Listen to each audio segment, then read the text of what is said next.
Kantara chapter 1 ಮೊದಲಿಗೆ ಈ ಸಿನಿಮಾಗೆ ಎಫರ್ಟ್ ಹಾಕಿರೋ ಅಷ್ಟು ಜನಕ್ಕೂ ಹ್ಯಾಟ್ಸ್ ಆಫ್ ಹೇಳ್ತೀನಿ. ಏಕೆಂದರೆ ರಿಲೀಸ್ಗೆ ಅಂತ ಒಂದು ಡೇಟ್ನ ಫಿಕ್ಸ್ ಮಾಡಿ ಅದನ್ನು ಅನೌನ್ಸ್ಮೆಂಟ್ ಕೂಡ ಮಾಡಿದರು. ಸೊ ಇದ್ರ ಮಧ್ಯ ತುಂಬ ಅಂದರೆ ತುಂಬ ಅಡೆತಡೆಗಳಾದವು. ಇಷ್ಟೆಲ್ಲ ಆದ್ರೂ ಇಂಥ ಒಂದು ದೊಡ್ಡ ಸ್ಕೇಲ್ನ ಸಿನಿಮಾನ ಹೇಳಿದ ಡೇಟ್ಗೆ ಆ ಡೇಟ್ನ ಬಿಟ್ಬಿಡಿ ಅಂದ್ಕೊಂಡಿದ್ದ ಥರನೇ ಸ್ಕ್ರೀನ್ ಮೇಲೆ ತಂದಿಟ್ಟಿರೋದು ಯಪ್ಪ ತಮಾಷೆನೇ ಅಲ್ಲ. ವಿಜುವಲಿ ಸಿನಿಮಾ ಮಾತ್ರ ಬೆಂಕಿ ಅಂತ ಅನ್ಬೋದು. Costume design, production design, art department, ಇವ್ರ ಜೊತೆ ಅರವಿಂದ್ ಕಶ್ಯಪ್ ಅವರು, ಅದ್ರ ಜೊತೆಗೆ ನಮ್ಮ ಅಜನೀಶ್ ಅಣ್ಣ, ಇಷ್ಟು ಜನ ಸೇರಿ ಪಂಚಾಮೃತ ಭೋಜನ ಬಡಿಸಿದ್ದಾರೆ ಅಂತ ಹೇಳ್ತೀನಿ. ನಮ್ಮ ರಿಷಬ್ ಶೆಟ್ಟಿ ಸರ್ ನಮ್ಮ ಹತ್ರ ಎತ್ತಿ ಸಪ್ರೇಟ್ ಇಟ್ಬಿಡೋಣ. ನಿಮ್ಗೆಲ್ಲರೂ ಗೊತ್ತಿರೋ ಹಾಗೆ ಇದೊಂದು ದೈವಶಕ್ತಿ ಇರ್ತಕ್ಕಂಥ ಸಿನಿಮಾ. ಸೊ ಈ ಸಿನಿಮಾದಲ್ಲಿ ನಾವು ಭಕ್ತಿನ ಎಕ್ಸ್ಪೆಕ್ಟ್ ಮಾಡ್ಬೋದು. ಅದೇನು ಗುರು, ಎಷ್ಟು ಎಲಿಮೆಂಟ್ಸ್ ಇದೆ ಅಂದರೆ ಭಯ ಬಳಸೋ ಅಂಥವು, ಮೈ ನಡಗಿಸೋ ಅಂಥವು. ತುಂಬ ಸಲ ನಾನೇ ಜಗ್ಬಿದಾಗಿದ್ದೀನಿ. ಆ ಥರ ಎಲಿಮೆಂಟ್ಸ್ಗಳು ನಾವು ಪ್ರಿಪೇರ್ ಆಗಿದ್ರು ಕೂಡ ಸಡನ್ನಾಗಿ ಹೆಂಗೆ ಬರ್ತವೆ ಅಂದರೆ ರಪ್ ರಪ್ ಅಂತ ಬರ್ತಾ ಇರ್ತವೆ. ಲಿಟ್ರಲಿ ಆ ಬಾವಿಯಿಂದ ಒಂದು ವಿಜುವಲ್ ಬರುತ್ತೆ, ಅಪ್ಪ ಏನು ಗುರು ಅದು, ಎಲ್ಲ ಒಂದು ಸೆಕೆಂಡ್ ಹಿಂದಕ್ಕೆ ಜರ್ಕ್ಬಿಟ್ಟು ಅಂತ ಹೇಳ್ಬೋದು. ನನ್ನ ಸೀಟಲ್ಲಿ ಕೂತಿದ್ರು ಅಂತ ಆ ಥರ ಇತ್ತು ಆ ಎಪಿಸೋಡ್ ಅಂತ ಅಂತೀನಿ. ನನಗೆ ಈ ಸಿನಿಮಾದಲ್ಲಿ ಲಿಟ್ರಲಿ ತುಂಬ ಇಷ್ಟ ಆಗಿದೆ ಏನು ಅಂದರೆ, ಒಂದು ಕತೆ ಹಿಟ್ಟಾಗಿದೆ, ಸೂಪರ್ ಹಿಟ್ ಆಗಿದೆ ಅಂದರೆ ಅದ್ರ ಪ್ರೀಕ್ವೆಲ್ ಒಂದು ಲಾಂಗ್ ಸ್ಕೇಲ್, ಒಂದು ದೊಡ್ಡ ಮಟ್ಟದಲ್ಲಿ ನಾವು ಆ ಸಿನಿಮಾನ ಮಾಡ್ತಾಯಿದ್ದೀವಿ ಅಂದರೆ ಎಂಥವರಾದರೂ ಐ ಥಿಂಕ್ ನನ್ನ ಗೆಸ್ ಪ್ರಕಾರ ಹೇಳ್ಬೇಕಂದ್ರೆ ಮ್ಯಾಕ್ಸಿಮಮ್ ಗ್ರೀನ್ ಸ್ಕ್ರೀನ್ನ ಯೂಸ್ ಮಾಡೋಕ್ಕೆ ಟ್ರೈ ಮಾಡ್ತಾರೆ. ಅಂದರೆ ಈ ಥರ ಇದೆ ನನ್ನ ತಲೆಯಲ್ಲಿ, ಅದನ್ನು ನಾವು ಸ್ಕ್ರೀನ್ ಮೇಲೆ ತರಬೇಕು ಅಂದರೆ ಗ್ರೀನ್ ಸ್ಕ್ರೀನ್ನ ಯೂಸ್ ಮಾಡೋಣ ಅನ್ನೋದು. ಆದರೆ ರಿಯಲ್ ಲೊಕೇಶನಲ್ಲಿ ಹೋಗಿ ಆ ಥರ ಎಕ್ವಿಪ್ಮೆಂಟ್ಸ್ನೆಲ್ಲ ಎತ್ಕೊಂಡು ಹೋಗಿ ಅಲ್ಲಿ ಶೂಟ್ ಮಾಡೋದು, ಯಪ್ಪ ಇದು ತಮಾಷೆ ವಿಷಯ ಅಲ್ಲ. ನಮ್ಮ ರಿಷಬ್ ಶೆಟ್ಟಿ ಸರ್ಗೆ ಹ್ಯಾಟ್ಸ್ ಆಫ್ ಹೇಳಬೇಕು.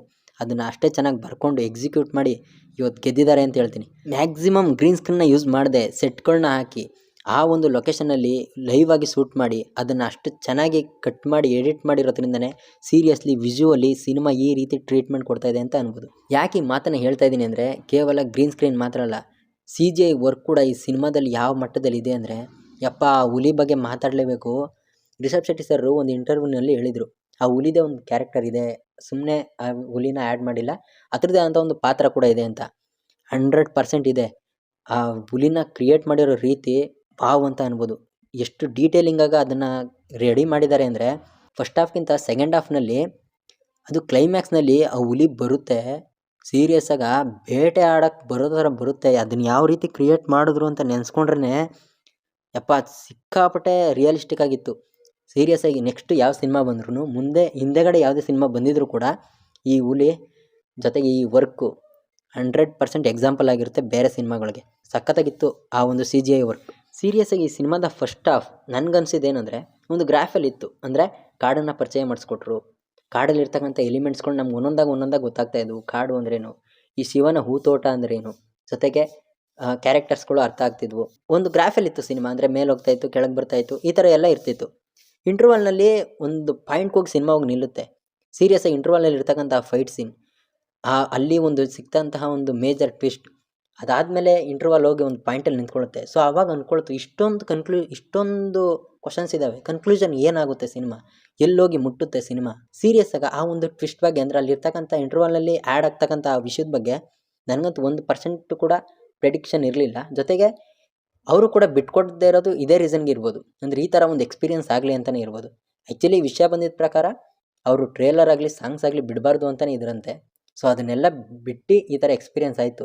ಸೊ ಅದು ಯಾವುದನ್ನು ಬಿಡದೇ ಇದ್ದರೆ ಇನ್ಯಾವ ಮಟ್ಟಿಗೆ ನನಗೆ ಎಕ್ಸ್ಪೀರಿಯನ್ಸ್ ಆಯ್ತಾಯಿತು ಅಂತ ನೆನೆಸ್ಕೊಂಡ್ರೆ. ಸೊ ಇಂಟರ್ವಲ್ ನೋಡಾದ್ಮೇಲೆ ನನಗೇನು ಅನ್ನಿಸ್ತು ಅಂದರೆ ಆ ಗ್ಯಾಪಲ್ಲಿ ಬ್ರಹ್ಮ ರಾಕ್ಷಸನ ಬಗ್ಗೆ ಒಂದು ಸ್ಟೋರಿ ಇತ್ತು. ಸೊ ಈ ಸ್ಟೋರಿ ಇವರೇ ಕ್ರಿಯೇಟ್ ಮಾಡಿದ್ದ ನಂಬಿಕೆನ ಓಕೆ ಬ್ರಹ್ಮ ರಾಕ್ಷಸನ್ ಟಾಪಿಕ್ ಎಲ್ಲಿಗೆ ಮುಗೀತಾ ಅಂತ ಅಂದ್ಕೊಂಡಿದ್ದೆ. ಆದರೆ ಸೆಕೆಂಡ್ ಹಾಫ್ನಲ್ಲಿ ಯಪ್ಪ ಅದನ್ನೇನು ಹೇಳೋದು ಬೇಡ, ನೀವೇ ಅದನ್ನ ಎಕ್ಸ್ಪೀರಿಯನ್ಸ್ ಮಾಡಿ. ಸ್ಪಾಯ್ಲರ್ ಆಗ್ಬೋದು ಮೇ ಬಿ ಅದನ್ನು ನಾನು ಹೇಳಿದ್ರೆ. ಸೊ ಆ ಒಂದು ಎಲಿಮೆಂಟ್, ಅದನ್ನು ಇವರು ಕ್ರಿಯೇಟ್ ಮಾಡಿರೋ ರೀತಿ, ಅದೆಲ್ಲ ನೀವು ಥಿಯೇಟ್ರಲ್ಲೇ ಎಕ್ಸ್ಪೀರಿಯನ್ಸ್ ಮಾಡಬೇಕು ಇದನ್ನು ಮಾತ್ರ. ಇನ್ನೂ ಸೆಕೆಂಡ್ ಹಾಫ್ ಯಪ್ಪ ನೆನೆಸ್ಕೊಂಡ್ರೆ ಸಾಕು ಮೈ ರೋಮಾಂಚನ ಆಗುತ್ತೆ. ಹೇಳೋದೇ ಬೇಡ, ಜಸ್ಟ್ ಅದನ್ನು ನೆನೆಸ್ಕೊಂಡ್ರೆ ಸಾಕು ಆ ರೀತಿ ಫೀಲ್ ಕೊಡ್ತು ಅಂತ ಹೇಳ್ತೀನಿ. ಸೆಕೆಂಡ್ ಹಾಫ್ ಸ್ಟಾರ್ಟ್ ಆಗಿ ಒಂದು ಸ್ವಲ್ಪ ಹೊತ್ತಿಗೆ ಒಂದು ಆ್ಯಕ್ಷನ್ ಸೀನ್ ಇದೆ. ಆ ಆ್ಯಕ್ಷನ್ ಸೀನ್ನ ಬರ್ಕೊಂಡಿರೋ ರೀತಿ, ಅದರಲ್ಲಿ ರಿಷಬ್ ಶೆಟ್ಟಿ ಸರ್ ಅವರ ಪರ್ಫಾರ್ಮೆನ್ಸ್, ಆ ಪರ್ಫಾರ್ಮೆನ್ಸಲ್ಲಿ ಯಪ್ಪ ಬಟ್ಟೆ ಒಗ್ದಾಕ್ಬಿಡ್ತದೆ ಗುರು ಒಂದು ಸೀನಲ್ಲಿ. ಏನು ಹೇಳೋದು ಅದ್ರ ಬಗ್ಗೆ ಇಲ್ಲಪ್ಪ, ಏನು ಟ್ರೀಟ್ಮೆಂಟ್ ಅದು, ಏನು ಪರ್ಫಾರ್ಮೆನ್ಸು, ಬಾ ಸ್ವಾಮಿ ನೆನೆಸ್ಕೊಂಡ್ರೆ ಸಾಕು ನನಗೊಂಥರ ಆಯ್ತದೆ. ಏನು ಈ ಥರ ಕ್ರಿಯೇಟ್ ಮಾಡಿ, ನಾನು ಸೀರಿಯಸ್ಸಾಗಿ ಯಾವ ಥರ ಕೂತಿದೆ ಅಲ್ಲಿ ಅಂದರೆ ಕೈ ಕಟ್ಕೊಂಡು ಜಸ್ಟ್ ಕಣ್ಣು ಮಿಟ್ಸಿ ತೆಗಿಯೋಷ್ಟರಲ್ಲಿ ಯಾವ ಥರ ಒಂದು ವಿಜುವಲ್ ಮಿಸ್ ಆಗಿಬಿಟ್ರೆ ಏನು ಮಾಡೋದು ಅನ್ನೋ ಥರ ಫೀಲ್ ಆಗ್ತಾಯಿತ್ತು ನನಗೆ. ಸೊ ಈ ಥರ ಕೂತಿರುವಾಗ ನಾನು ಮಾತ್ರ ಈ ಥರ ಕೂತಿದ್ದೀನ, ಇಲ್ಲ ಅಕ್ಕಪಕ್ಕದವ್ರು ಯಾವ ರೀತಿ ಫೀಲ್ ಆಗ್ತಾಯಿದೆ ಅಂತ ತಿರುಗಿ ನೋಡಿದ್ರು ಒಬ್ಬ ಅಂತೂ ಕೈ ಮುಕ್ಕೊಂಡು ಕೂತಿದ್ದ ನನ್ನ ಪಕ್ಕದಲ್ಲಿ ಇದ್ದಿದ್ದೆ. ಯಪ್ಪ ಏನು ಪರ್ಫಾರ್ಮೆನ್ಸ್ ಅದು, ಬರ್ಕೊಂಡಿರೋ ರೀತಿ, ಅದನ್ನು ಎಕ್ಸಿಕ್ಯೂಟ್ ಮಾಡಿರೋದು, ಯಪ್ಪ ಅಲ್ಟಿಮೇಟ್ ಅಂತ ಹೇಳ್ತೀನಿ.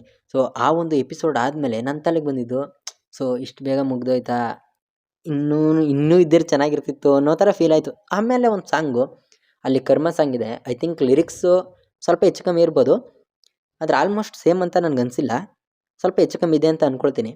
ಸೊ ಆವಾಗ ನನಗನ್ನಿಸ್ತು, ಸೊ ಇಲ್ಲಿಗೆ ನಿಂತ್ಕೋತಾ ಅಂತ. ಅದಾದಮೇಲೆ ಒಂದು ಎಪಿಸೋಡ್ ಇದೆ, ಅದನ್ನು ನಾನೇ ಅಲ್ಲ ಯಾರು ಹೇಳಿದ್ರು ಅದು ಪ್ರಾಬ್ಲಮ್ಮೇ. ಆ್ಯಕ್ಚುಲಿ ನಾನು ಹೇಳ್ತೀನಿ, ಪರ್ಸ್ನಲಾಗಿ ನಾನು ಹೇಳಬೇಕು ಅಂದರೆ ನನಗೆ ಈ ವಿಷಯ ಮೊದಲೇ ಗೊತ್ತಾಗಿತ್ತು. ಅಂದರೆ ಯಾವುದೋ ಒಂದು ರೀಲಲ್ಲಿ ಅದೇನು ಅಂತ ನನಗೆ ವಿಷಯ ಗೊತ್ತಾಗೋಯ್ತು. ಸೊ ಈ ವಿಷಯ ನನಗೆ ಗೊತ್ತಾಗಿದ್ರು ಕೂಡ ಅಲ್ಲಿ ನೋಡಿದಾಗ ನನಗೆ ಅದು ಕೊಟ್ಟಿದ್ದ ಫೀಲೇ ಬೇರೆ. ಇನ್ನು ಆ ವಿಷಯ ಗೊತ್ತಾಗ್ದೇ ನೋಡಿದರೆ ಇನ್ನೂ ಯಾವ ಮಟ್ಟಕ್ಕೆ ಫೀಲ್ ಕೊಡ್ತಾಯಿತ್ತು. ಇನ್ನು ಈ ಥರ ಆ್ಯಕ್ಷನ್ ಸೀನ್ಗಳ ಬಗ್ಗೆ ಮಾತಾಡಬೇಕು, ನಾನು ಜಾಸ್ತಿ ಆ್ಯಕ್ಷನ್ ಸೀನ್ಗಳ ಬಗ್ಗೆ ಮಾತಾಡೋದು, ಜಸ್ಟ್ ಒಂದು ಫಾರ್ ಎಕ್ಸಾಂಪಲ್ಗೆ ಹೇಳ್ತೀನಿ ಅಷ್ಟೇ. ಒಂದು ವಾರ್ ಸೀನು ಜೊತೆಗೆ ಆ ಇಂಟರ್ವಲ್ ಸೀನು, ಫಸ್ಟಲ್ಲಿ ಒಂದು ಸೀನ್ ಬರುತ್ತೆ ಗುರು, ಅದು ಒಂದು ಇಕ್ಕಟ್ಟಿನ ಪ್ರದೇಶ. ಸೊ ಆ ಒಂದು ಜಾಗದಲ್ಲಿ ತೇರು ಹೋಗ್ತಾ ಇರಬೇಕು, ತೇರು ಹೋಗೋ ಸ್ಪೀಡ್ಗೆ ಜನನೂ ಬರ್ತಾ ಇರಬೇಕು, ಅದೇ ಸ್ಪೀಡಲ್ಲಿ ಆ್ಯಕ್ಷನ್ ಕೂಡ ನಡಿಬೇಕು. ಇನ್ನು ತಮಾಷೆನ ಗುರು, ಅದನ್ನು ಬರ್ಕೊಂಡು ಅದೇ ರೀತಿ ಎಕ್ಸಿಕ್ಯೂಟ್ ಮಾಡೋದು, ಯಪ್ಪ ಸೀರಿಯಸ್ಸಾಗಿ ಹೇಳ್ತಿದ್ದೀನಿ, ಅಂದ್ಕೊಂಡಷ್ಟು ಸುಲಭ ಅಲ್ಲ, ನೋಡಿದಷ್ಟು ಸುಲಭ ಅಲ್ಲ ಅದನ್ನು ಮಾಡಿ ತೋರಿಸೋದು.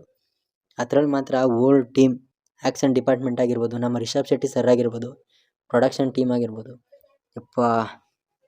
ಸೆಕೆಂಡ್ ಹಾಫ್ನಲ್ಲಿ ಬ್ರಹ್ಮಕಲಸ ಅಂತಕ್ಕಂಥ ಒಂದು ಸಾಂಗ್ ಬರುತ್ತೆ. ಈ ಸಾಂಗ್ ಬಗ್ಗೆ ಮಾತಾಡೋದಕ್ಕಿಂತ ಮುಂಚೆ ನೀವು ಕಾಂತಾರ ಟೀಮ್ ಕಡೆಯಿಂದ ಒಂದು ಮೇಕಿಂಗ್ ವಿಡಿಯೋನ ಬಿಟ್ಟಿದ್ರು. ಸೊ ಅದರಲ್ಲಿ ನೋಡಿದ್ರೆ ನಿಮ್ಗೆ ಗೊತ್ತಾಗುತ್ತೆ, ಆ ಒಂದು ದೇವಸ್ಥಾನನ ಕ್ರಿಯೇಟ್ ಮಾಡಬೇಕು ಅಂದರೆ ಅವರೆಲ್ಲ ಎಷ್ಟು ಎಫರ್ಟ್ ಹಾಕಿದ್ದಾರೆ ಅನ್ನೋದು. ಆ ಸಾಂಗಲ್ಲಿ ಒಂದೊಂದು ವಿಜುವಲ್ ಎಷ್ಟು ಫಾಸ್ಟಾಗಿ ಹೋಗ್ತವೆ ಅಂದರೆ, ಸೊ ಆ ಒಂದು ಏನದು 2-3 ಸೆಕೆಂಡ್ ಒಂದು ವಿಜುವಲ್ಗೆ ಇವ್ರು ಎಷ್ಟು ಎಫರ್ಟ್ ಹಾಕಿದ್ದಾರೆ. ನನಗನ್ಸಿದ್ದೇನು ಅಂದರೆ ಒಬ್ಬೊಬ್ಬರು ಕಾಂಪಿಟೇಷನಲ್ಲಿ ವರ್ಕ್ ಮಾಡಿಬಿಟ್ಟಿದ್ದಾರೆ ಅಂತ ಹೇಳ್ತೀನಿ. ಅಂದರೆ ಈ ಡಿಪಾರ್ಟ್ಮೆಂಟವ್ರು ಈ ಮಟ್ಟಕ್ಕೆ ಎಫರ್ಟ್ ಹಾಕ್ತವ್ರೆ ಅಂದರೆ ನಾವಿನ್ಯಾವ ಮಟ್ಟಕ್ಕೆ ಎಫರ್ಟ್ ಹಾಕ್ಬೋದು ಅಂತ ಮಾಡಿದಾರೇನೋ, ಅದಕ್ಕೆ ಇರಬೇಕು ಔಟ್ಪುಟ್ ಈ ಥರ ಸಿಕ್ಕಿದೆ ನಮಗೆ. ನನಗೆ ರಿಷಬ್ ಶೆಟ್ಟಿ ಸರ್ ಅವ್ರ ಬಗ್ಗೆ ಮಾತಾಡಬೇಕು ಅಂದರೆ, ಅದರಲ್ಲೂ ಸೆಕೆಂಡ್ ಹಾಫ್ ಕ್ಲೈಮ್ಯಾಕ್ಸ್ ಬಗ್ಗೆ ಏನು ಅನಿಸ್ತೈತೆ ಅಂದರೆ, ನೆಕ್ಸ್ಟ್ ಸಿನಿಮಾದಲ್ಲಿ ಇನ್ನೂ ಬೇಜಾನ್ ಎಕ್ಸ್ಪೆಕ್ಟ್ ಮಾಡ್ಬೋದು ಇವ್ರ ಕಡೆಯಿಂದ. ಅಂದರೆ ಫಸ್ಟ್ ಸಿನಿಮಾದಲ್ಲಿ ಆ ಮಟ್ಟಕ್ಕಿತ್ತು. ಸೊ ಸೆಕೆಂಡ್ ಸಿನಿಮಾದಲ್ಲಿ ಇಂಟರ್ವಲ್ ಆದಮೇಲೆ ಒಂದು ಮಟ್ಟದ್ದು ನೋಡಿದೆ ನಾನು. ಕ್ಲೈಮ್ಯಾಕ್ಸ್ ನೋಡಾದ್ಮೇಲಂತೂ ಇನ್ನೂ ನೋಡ್ಬೋದು ಗುರು, ಇವರಿಂದ ಇನ್ನೂ ಏನೇನೋ ಪರ್ಫಾರ್ಮೆನ್ಸ್ ನೋಡ್ಬೋದು ನಾವು ಅಂತ. ಸರಿ, ಈ ಸಿನಿಮಾ ನೋಡಿ ನಾನು ಆಚೆ ಬಂದಮೇಲೆ ನನಗೇನು ಅನಿಸ್ತು ಅಂದರೆ, ಅದರಲ್ಲೂ ಆಯುಧ ಪೂಜೆ ದಿನನೇ ಯಾಕೆ ಸೆಲೆಕ್ಟ್ ಮಾಡಿಕೊಂಡ್ರು ಅಂತ. ಇದೊಂದು ಕೋಇನ್ಸಿಡೆಂಟ್ ಇರ್ಬೋದು, ಆದರೆ ಸಿನಿಮಾ ನೋಡಿರೋರಿಗೆ ನಾನು ಹೇಳಿದ್ದೇನು ಅಂತ ಅರ್ಥ ಆಗುತ್ತೆ ಅಂತ ಅನ್ಕೋತೀನಿ. ಆ ಒಂದು ಟ್ರಾನ್ಸ್ಫಾರ್ಮೇಷನ್ ಏನಿದೆ ಅದಂತೂ ಇವಾಗ ನೆನೆಸ್ಕೊಂಡ್ರು ನನ್ನ ಮೈ ನಡುಗುತ್ತೆ ಸೀರಿಯಸ್ಸಾಗಿ. ಅದ್ರ ಜೊತೆಗೆ ಆ ಪರ್ಫಾರ್ಮೆನ್ಸ್, ಯಪ್ಪ. ಈ ಸಿನಿಮಾದಲ್ಲಿ ನೆಗೆಟಿವ್ಸ್ ಅಂತ ಇರ್ಬೋದೇನೋ, ಆದರೆ ಸೆಕೆಂಡ್ ಹಾಫು ಅದನ್ನು ಕವರ್ ಮಾಡಿದೆ ಅಂತ ಹೇಳ್ತೀನಿ. ನನಗೆ ಪರ್ಸ್ನಲಿ ಒಂದು ಏನಾಯಿತು ಅಂದರೆ, ರಜನೀಶ್ ಅಣ್ಣ ಅವರಿಂದ ಇನ್ನೊಂದು ಸ್ವಲ್ಪ ಮ್ಯೂಸಿಕ್ ಇದ್ದಿದ್ರೆ ಚೆನ್ನಾಗಿರ್ತಿತ್ತು ಅಂತ. ಏಕೆಂದರೆ ಕೆಲವೊಂದು ಕಡೆ ಕಾಂತಾರ ಚಾಪ್ಟರ್ 2 ಮ್ಯೂಸಿಕ್ಗಳೇ ಆಲ್ಮೋಸ್ಟ್ ಇದ್ವು ಅಂತ ಹೇಳ್ಬೋದು. ಅದರಲ್ಲೂ ಕೂಡ 2 ಸಾಂಗು ಆ ಥರದ್ದೇ ಇತ್ತು. ಇದ್ರ ಜೊತೆಗೆ ಒಂದು ಟೈಟಲ್ ಗ್ಲಿಮ್ಸ್ ಏನು ಬಂದಿತ್ತು ಆ ಮ್ಯೂಸಿಕ್ಕು. ಸೊ ಇವೆಲ್ಲ ಆಲ್ರೆಡಿ ಕೇಳಿದ್ರಿಂದ ಇನ್ನೂ ಸ್ವಲ್ಪ ಡಿಫ್ರೆಂಟಾಗಿ ಬಂದಿದ್ರೆ, ಅಂದರೆ ಹೊಸದರ ಏನಾದರೂ ಮ್ಯೂಸಿಕ್ ಬಂದಿದ್ರೆ ತುಂಬ ಇಷ್ಟ ಆಗ್ತಿತ್ತು ನನಗೆ. ಅದನ್ನು ಬಿಟ್ಟರೆ ಇನ್ನು ಮಿಕ್ಕದೆಲ್ಲ ಥಿಯೇಟ್ರಲ್ಲಿ ಸಖತ್ ಎಂಜಾಯ್ ಮಾಡಿದ್ದೀವಿ ನಾವು. ಕಾಮಿಡಿ ಆಗಿರ್ಬೋದು. ಕಾಂತಾರ ಚಾಪ್ಟರ್ 2ಗೆ ಹೋಲಿಸ್ಕೊಂಡ್ರೆ ಈ ಸಿನಿಮಾ ಕಂಪ್ಲೀಟ್ ಪ್ಯಾಕ್ ಆಗೋಗಿದೆ. ಅಂದರೆ ಒಂದು ಎಲಿಮೆಂಟ್ ಅಂತಲ್ಲ, ಸಾಕಷ್ಟು ಎಲಿಮೆಂಟ್ಗಳು ಇದರಲ್ಲಿ ಆ್ಯಡ್ ಆಗಿದ್ದಾವೆ. ಸೊ ಇದನ್ನು ಪರ್ಸ್ನಲ್ಲಾಗಿ ಸಪ್ರೇಟಾಗಿ ತಗೊಂಡ್ರೆ ಒಂದೊಂದು ಎಲಿಮೆಂಟ್ನೇ ಒಂದೊಂದು ಮೂವಿ ಮಾಡ್ಬೋದಿತ್ತು ಅಂತ ಅನಿಸಿದ್ದು ಉಂಟು. ಸೊ ಕಂಪ್ಲೀಟ್ ಪ್ಯಾಕ್ ಆಗೋಗಿದೆ ಈ ಸಿನಿಮಾ. ಸೊ ಇಷ್ಟೊಂದು ಎಲಿಮೆಂಟ್ಸ್ನ ಹಾಕೊಂಡು ಎಕ್ಸಿಕ್ಯೂಟ್ ಮಾಡಿರೋದು ಸೀರಿಯಸ್ಸಾಗಿ ಇಟ್ಸ್ ಎ ಗ್ರೇಟ್. ಇಷ್ಟು ಕ್ರೆಡಿಟ್ಸು ಆಲ್ ಓವರ್ ಟೀಮ್ಗೆ ಸೇರಬೇಕು. ನನ್ನ ಕಡೆಯಿಂದ ಪರ್ಸ್ನಲ್ ಕ್ರೆಡಿಟ್ ಬಂದು ರಿಷಬ್ ಶೆಟ್ಟಿ ಸರ್ ಅವ್ರಿಗೆ. ಸೊ ಟೋಟಲಾಗಿ ಹೇಳ್ಬೇಕಂದ್ರೆ ಇದೊಂದು ಒಳ್ಳೆ ಅನುಭವ ಕೊಟ್ಟಂಥ cinema, visually, content wise, writing wise. So ಇಷ್ಟೇ ಹೇಳೋದು. ನಾನು ಹೇಳದಿದ್ರು ನೀವು ಥಿಯೇಟ್ರಿಗೆ ಹೋಗಲೇಬೇಕು, ಯಾಕೆಂದರೆ ಮೌತ್ ಆಫ್ ಟಾಕ್ ಅದೇ ಥರ ಇರುತ್ತೆ. ಸೊ ಇದಿಷ್ಟು ನನಗನ್ಸಿದ್ದು. ಆಲ್ರೆಡಿ ಸಿನಿಮಾನ ನೋಡಿರೋರು ನಿಮ್ಗೆ ಏನು ಅನಿಸ್ತು ಅನ್ನೋದನ್ನ ಕಮೆಂಟ್ ಸೆಕ್ಷನ್ನಲ್ಲಿ ತಿಳಿಸಿ. ವಿಡಿಯೋನ ಪೂರ್ತಿಯಾಗಿ ನೋಡಿರೋರು ಸಬ್ಸ್ಕ್ರೈಬ್ ಮಾಡ್ಕೊಂಡು ಸಪೋರ್ಟ್ ಮಾಡಿ. ನಾನು ಎಕ್ಸೈಟಾಗಿ ಏನೇನು ಬೇಕೆಲ್ಲ ಹೇಳ್ಕೊಂಡು ಬರ್ತಾಯಿದ್ದೀನಿ. ಆ ಥರ ಫೀಲ್ ಕೊಡ್ತು ಸಿನಿಮಾ ಮಾತ್ರ.